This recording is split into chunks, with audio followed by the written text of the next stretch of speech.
আজকে আমি কি বানাচ্ছি বলো তো বন্ধুরা? তোমরা দেখতেই পাচ্ছ আমি একটি ঝুমকোর কাজ করছি। আমি আজ বানাবো রেজিন দিয়ে ঝুমকো।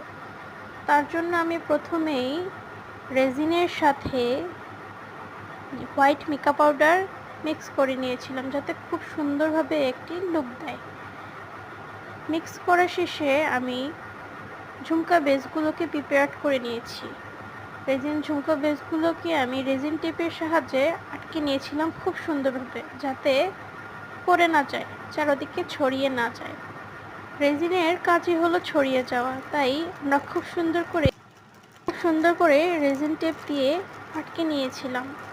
তারপরে আমি অল্প অল্প করে রেজিনগুলো ঝুমকোর বেজের উপরে দিয়ে দিয়েছি এবং খুব সুন্দর করে তোমরা দেখতেই পাচ্ছ আমি একটি স্টিকের সাহায্যে পুরোটা জায়গা ছড়িয়ে দিয়েছি এবং এটির ফাইনাল লুক দেখতে তোমরা পরবর্তী ভিডিওর জন্য অপেক্ষা করবে। ধন্যবাদ।